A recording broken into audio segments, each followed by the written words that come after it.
So the mindset was more of a free process that was not part of the clubbing weekends that I was coming from. I had the time to really explore other music, but mostly my mindset wasn't really in a club mood. It was more in maybe a mood that I was in before I really started to tour on such a heavy level that I'm used to from the past years.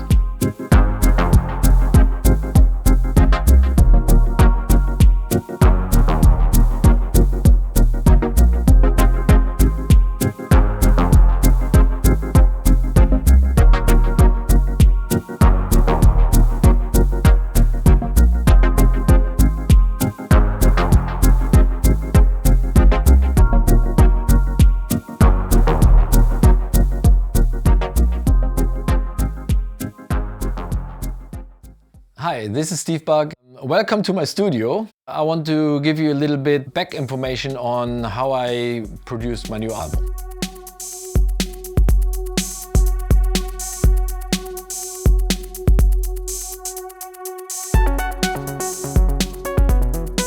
Every single track started with a synth line that was kind of repetitive, very hypnotic, yet simple, but it really kind of sucks you in.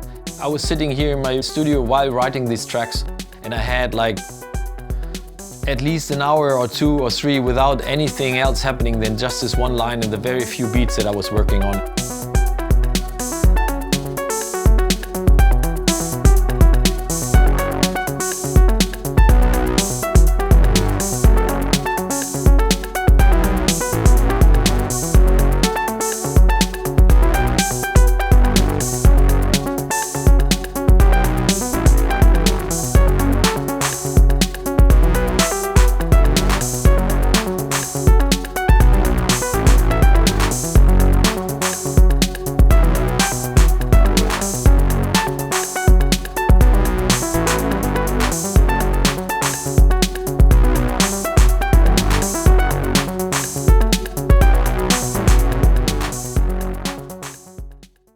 One of the electro tracks called Conscious Machine that happened while I was playing around with an arpeggio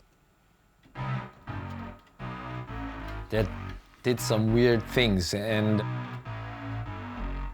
I actually don't exactly know what I did at the end, but this line happened and it's kind of changing itself all the time. It's not like repeating itself once, at least it sounds like it doesn't. And that's first of all hypnotic, but secondly it's also a bit confusing. And then it rides perfectly on the electro beat, and that be accomplished by a bass line that sounds very classic on top of that. And yeah, I really like this tune when the beats were ready and the bass line was there already. I remember that I've been in the studio making some funny moves. I think I even recorded it and posted it on Instagram. I might delete it now, but yeah, it really gave me even though I said before it's not like a dance floor album in general, but this track especially really made me want to dance. And I know that I've been jumping around in my studio for at least an hour or something, just enjoying the track.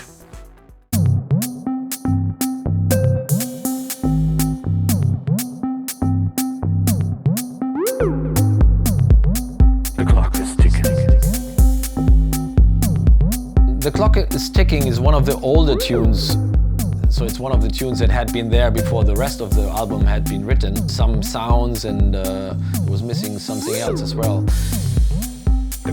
So I came up with the idea of a vocal that I finally recorded by myself. Very basic setting with a microphone and just recording some words. The clock is ticking. The clock is ticking. I think for every artist an album is sort of a milestone.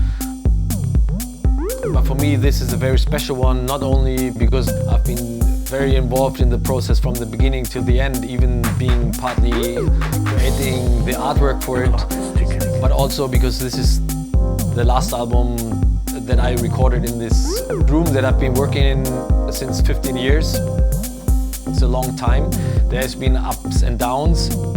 So I'm very happy that I could finish this era with an album that I'm super happy with.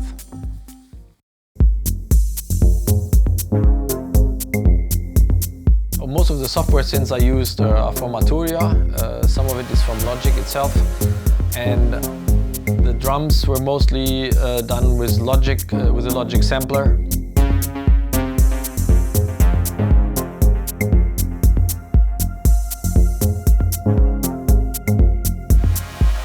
You may find a lot of influences from Detroit and Chicago. I'm into this since the very early days. There's amazing grooves, there's amazing soundscapes, and there's also a sort of sexiness and funkiness to it. And I always try to make something that sounds more like today, but still has strong roots from the past. The funny thing is that all these tracks also have a certain darkness to them. Some less, some more, and I can't really explain why.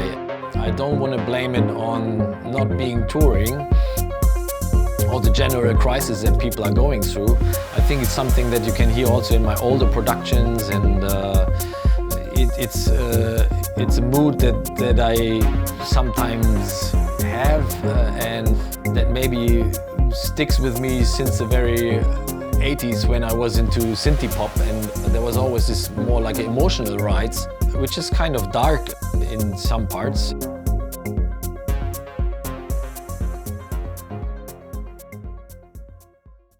So I came up with this one track that's based on an arpeggio, and I choose this as the last track because it's more, it's the brightest, to me, it's the brightest tune of the whole album that kind of leaves you with a positive feeling and not in such a dark place that some other tracks might take you.